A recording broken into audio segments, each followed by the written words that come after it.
கோரிக்கை உங்களுக்கு தெரியுமில்ல, கல் கலப்படம்ட்டாங்க. இது புதிய கண்டுபிடிப்பா இருக்கு.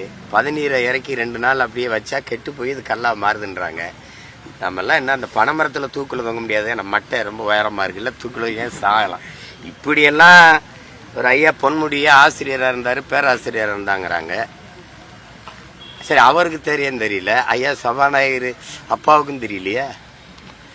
கல்லு கலப்படம். சரி, நீங்க கலப்படம், அப்ப நீங்க விற்கிற அந்த பிராண்டி விஸ்கிலாம் அப்படியே தீர்த்தம், கோயில் தீர்த்தம் இல்லையா, புனித நீர் இல்லையா, அதுல எதிலும் கலப்படம் இல்லை.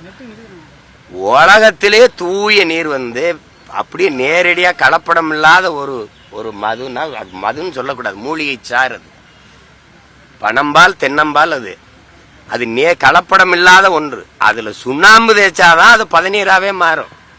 இந்த அடிப்படையோட தெரியாம நீங்க எப்படி இவ்வளவு ஒரு உயரத்துக்கு வந்தீங்க? மற்ற மாநிலங்கள்லாம் கல் இருக்கும்போது இதுல ஏன் தடை செய்யப்படுதுன்னா, மற்ற மாநில முதலமைச்சர்களுக்கு சாராய ஆலை இல்லை, இங்க இருக்கிற ஆட்சியாளர்களுக்கு சாராய ஆலை இருக்கு. கல்கடையை திறந்து விட்டா எவ்வளவு குடிக்கிறவனா இருந்தாலும் 2 லிட்டருக்கு மேல குடிக்க முடியாது. கல் ஏன் உணவின் ஒரு பகுதினா, உணவு மட்டும்தான் மனிதன் போதும்னு சொல்லுவான். கல்ல குடிச்சவனா 2 லிட்டரு அல்ல 2.5 லிட்டரு குடிச்சிட்டா போதும்னுவான். நீங்க வேணா சோதிச்சு பாருங்க. மற்ற போதை பொருள்கள்லாம் குடிச்சாலும் மட்டையாகி சாகிற வரைக்கும், விழுகிற வரைக்கும் குடிச்சிக்கிட்டே தான் இருப்பான். இது போதும்ன்றுவான்.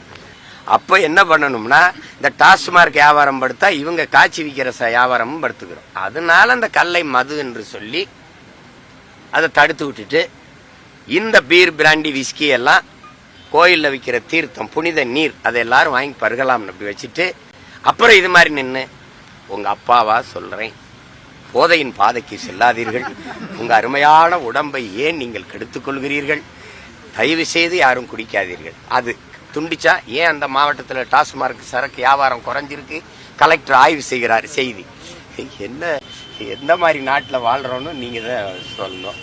அதை திரும்ப திரும்ப சொல்லணும். குடிச்சிட்டு பாட்டில் கொடுத்தா 10 ரூபா தருவோம், பாடையில் படுத்தீங்கன்னா 10 லட்சம் தருவோம். இதுதான் இங்க இருக்கிற நிலைப்பாடு, கோட்பாடு. பிளே ஸ்டோர் மற்றும் ஆப் ஸ்டோரில் இருந்து பாலிமர் செயலியை QR கோடு மூலம் பதிவிறக்கம் செய்யுங்கள். செய்திகளை உடனுக்குடன் பெறுங்கள்.